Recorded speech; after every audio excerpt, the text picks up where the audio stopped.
to my upstroke over the weekend. Your upstroke? I watched the video of you from last week's meet and analyzed it myself. Video? With that image burned into my memory, nothing can stop me from dominating. Huh? Where'd you see this video? I didn't know someone had taped me. Well, my sister had the video camera out and I just... Sorry. Oh, well, I guess you can kiss our friendship goodbye. Fine then, see if I care. Okay.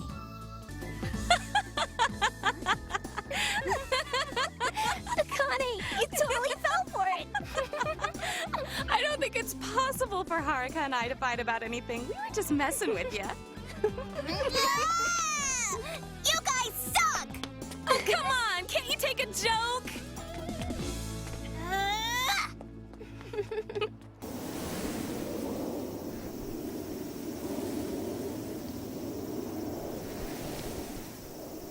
Wow. Look at all the emotion barely contained within that blank stare. Take in how impossible it is to pinpoint exactly what Mitsky's feeling right now. Confusion? Malaise? Indifference? Or is she just daydreaming? There's no way to know because that's not the point. See, the writers don't want you to connect with Mitsky. They want you to project yourself onto her. They want you to see the flashback and feel something and then assume that that's how she's feeling.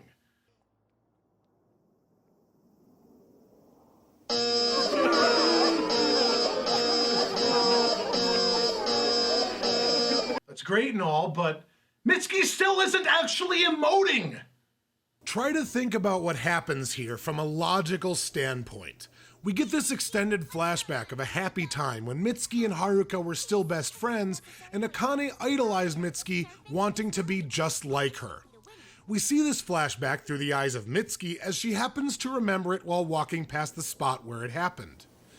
In combination with the new conflict introduced by Dr. Retard and Akane trashing her to her face, this should bring Mitsky to tears. In fact, if I was writing this scene, I would have her stumble and brace herself against the wall in the throes of a panic attack as all this emotional turmoil compounded on all the stress she's under at work, and it finally became too much for her to handle.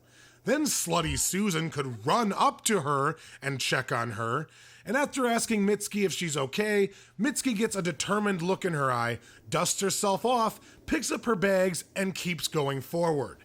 It would show us, the audience, how hard she's being hit by everything before she remembers that she has Takayuki there for her and that she needs to be strong for him too. That is how you create a conflicted character. You instill a constant tug of war between their current necessary decisions and the past bad ones that they regret. Instead, when Mitsky remembered that the basis for her relationship with Takayuki was a borderline rape, she showed no emotion at all. Now, she remembers a happy time with Haruka and Akane, and we get another blank stare. She had a stronger reaction to a fucking pool. A pool! This is why I can't sympathize with Mitsky. Whenever she gets hurt or remembers a time that she was hurt in the past, we see it on her face. We see the hurt and we see how much it impacted her. But whenever she remembers about how she hurt someone or whenever she hurts someone in the present, there's nothing there. There's no emotion. It's like it doesn't even register at all because it's not like she does anything to right those wrongs or alter her current course of action. But no, who cares? We're just supposed to like her, just feel so bad for her. Because in case you haven't figured it out, that's this show in a nutshell. Despite the fact that Haruka is the definitive victim of the tragedy that befell her, and despite the fact that the person most victimized by what happened to her outside of Haruka herself is Takayuki, Rumbling Hearts is the feel sorry for Mitsky show. Yeah, you know, I just got so much time on my hands. I think I'll get to that right after I finish fully understanding Kay and mourning the oh so totally not deserved death of Lelouch. I mean, yeah, I got all this free time. It's not like I'm doing anything. This always sucks!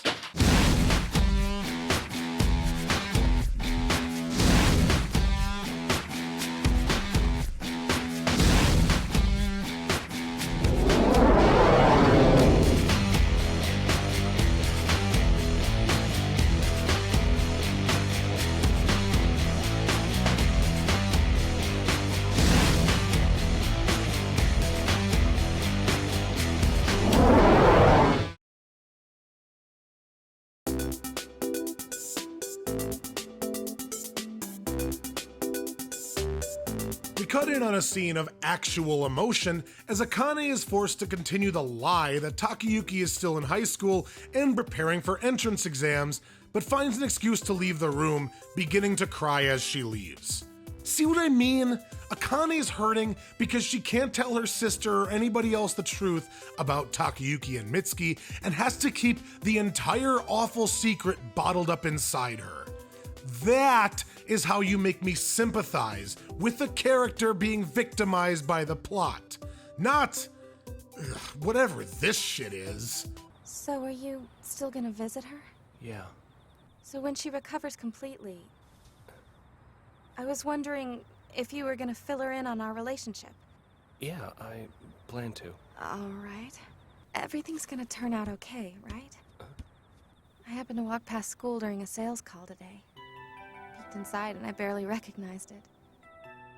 Everything is changing so much right before our eyes. I'm so happy I have you, Takayuki.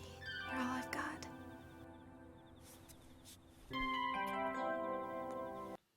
Hooray, everyone.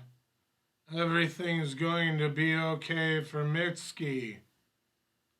Weren't you just so invested? Now, I know what you might be thinking. You might be saying to me, hey, she did have emotion about that thing before. Well, no. I mean, did you hear her voice? She was telling Takayuki about this so that he would feel bad for her. That's made even more relevant by the fact that she just asked him if he was going to tell Haruka about their relationship and by asking if everything is going to work out for them. See, Mitsky really only cares about what she is getting out of this. She wants Takayuki, so she has to frame this conversation in the context of their relationship. She also wants his attention and sympathy, so she talks about remembering Haruka in the context of how much it brings her down. This is a woman actively manipulating Takayuki's emotions to keep him for herself. It is not someone who feels bad at all for anything she has done to anyone.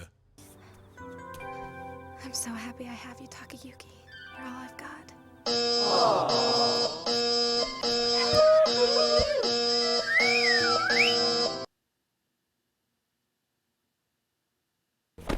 Hey! Where do you think you're going? You know what? No, I'm not reviewing this shit anymore. It's a waste of my time and yours. Moving on. Well, look who's here. Takayuki? Hello. Wait a minute. Why is Akane at Haruka's room in her high school uniform? Isn't she supposed to be upholding this whole moronic illusion? I mean, the door's open like she just walked out. What is going on? Stop wasting your time here. What? Excuse me? Haruka has come out of her coma. She wants to see you, Takayuki. Stop wasting your time here. Well, looks like the plot's eating itself now. Great, it's F all over again. Anyway, further proving that Akane wearing her high school uniform while speaking to no characters I'm willing to recognize makes any sense. We cut to Haruka wide awake, contemplating the mystery of how many fingers she has. Haruka, let's focus on you getting better first. It's scary. The days go by so quickly now.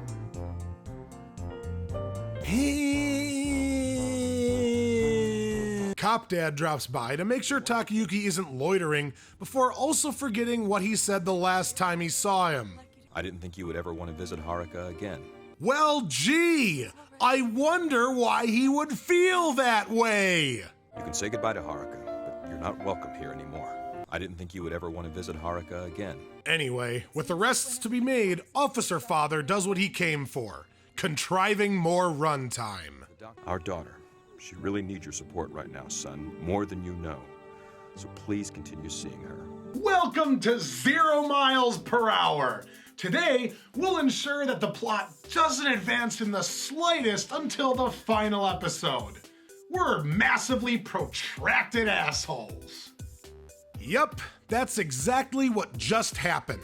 Takayuki now has to pretend to still be Haruka's boyfriend because 3 years blah, blah, blah. Why is this doctor smoking in a patient's room? As we saw before, this is causing tension between him and Mitsky. But now, he can't stop seeing Haruka because she's depending on him, and her emotionally destroyed parents, who clearly can't handle the time travel circus act, need him there. Don't you find it extremely convenient that her parents decided to do a full 180 on their previous position in the exact episode where Takayuki seeing Haruka became a prominent issue? It's almost like I'm completely taken out of the show because it looks like pegs moving on a grid instead of characters navigating a story. Hyper-realistic! But even better is Takayuki doing a complete flip on what he said to Mitsky at the beginning of the episode. Did these writers decide to just abandon all consistency? Haruka's the most important person in my life. Or she was.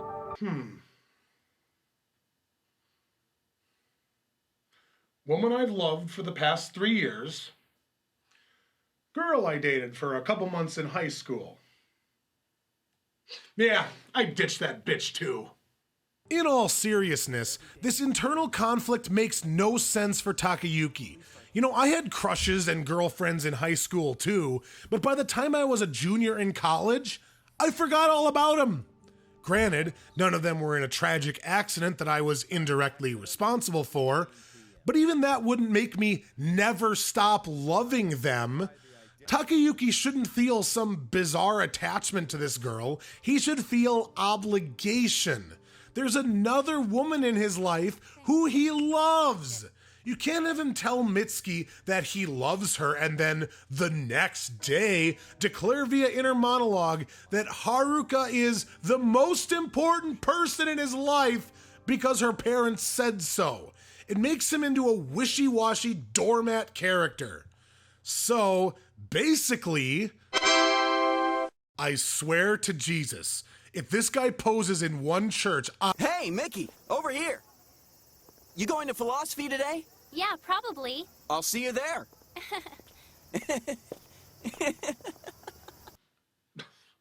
I can't believe I'm even getting confused anymore, but I'm glad we managed to find ourselves another derphead.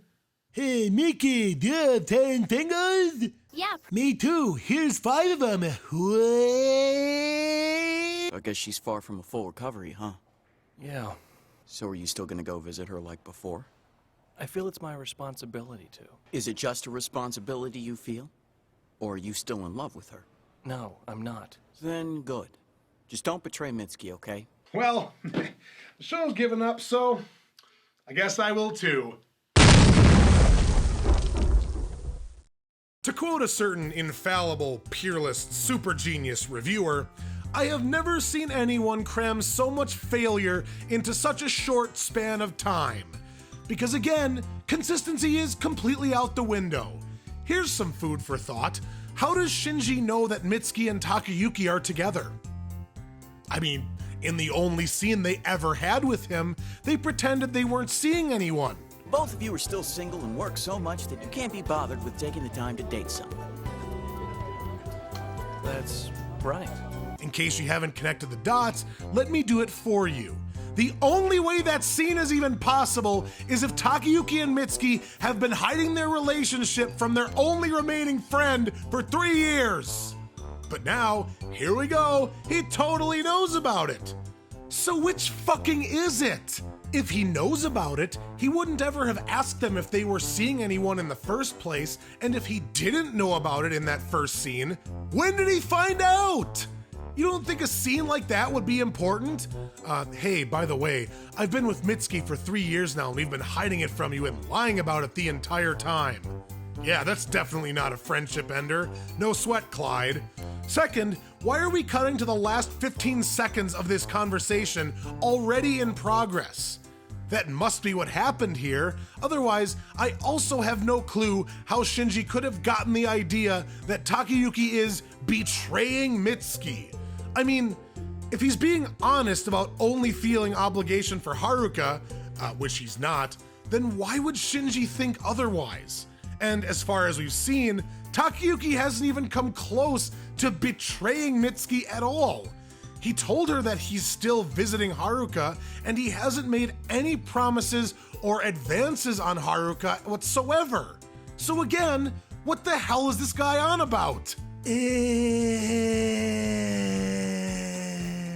Mitsuki, finally having a clear feeling of obligation for not seeing Haruka, arrives for another wonderful moment of character destruction. Look who it is, the backstabbing bitch. I never knew a human being could be so selfish. But you're wrong. I'm not a selfish person. Get out of my sight, and don't come back until you really felt what it's like to suffer. Now leave before I call security. Man, you know, there's times you feel good for the worst reasons, and then there's times like this. Once again, Akane hits the nail on the head with every single thing she says about Mitsuki. My favorite part is when Mitsuki actually has the gall to say, "I'm not a selfish person." I mean, what? In every single scene featuring you, you have exclusively demonstrated that you care about yourself at least more than everyone else, if not exclusively. I would also like to point out that this is the first time in the entire show that Mitsuki has actually been brought to tears, and it's because of something biting that Akane said about her. It has nothing to do with anyone else.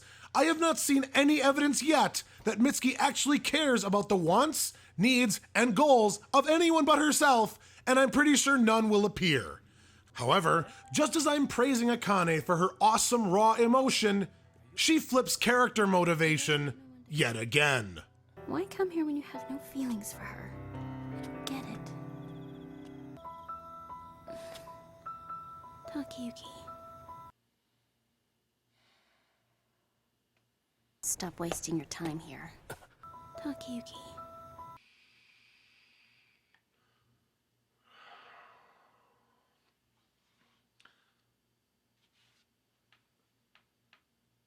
To completely undo Mitsuki's moment of actual emotion, we cut to another shot of her thinking about Akane, telling her to suffer, and she has virtually no reaction to it at all. What? Good work, team. Why are you so invested in not being invested? Hey, JT. Do you want to do something? Want? What is want? Should we go to a location and take part in an occurrence? What event would be an occurrence there? Well, if the images I see when I close my eyes are reliable, there appears to be a theater nearby showing moving pictures on very large screens. That sounds like an event that would coincide with our arrival at the venue. Depart. That was a film, and I was in the audience. I observed the images in sequence. Will we go home now? No. Oh. Anyway, because Takyuk took that warning from Shinji super serial, he repeats his promise of everlasting love with Haruka. Well, having successfully lied to one or both of the women in his life, he then returns home to find Mitsky gone for the night. I think the implication here was that she was there alone and needed him after the face washing she took from Akane, but left because he wasn't there for her. However, this once again comes off as extremely selfish and childish because what she really wanted was for Takayuki to tell her that everything that is definitely true about her isn't, because she has the emotional maturity of a 5-year-old. Anyway, Takayuki deals with this by counting his fingers yet again as the episode ends. Well, that's another one down. I sure hope you guys don't expect this to start, making sense anytime soon. I mean, I'm doing the best I possibly can here, and it's not going that well. But you know what? We'll leave tomorrow for tomorrow. For now, this has been 25 the Hard Way, and I'm Will Ryan. I'll see you next time. Hey guys, Will Ryan here. If you're new to our channel, go ahead and click that little icon right there in the middle of the screen to subscribe. And if you want to check out more in-depth dissection like what you just saw, go ahead and click on one of the 3 previous seasons of 25 the Hard Way. Enjoy yourselves and stay skeptical.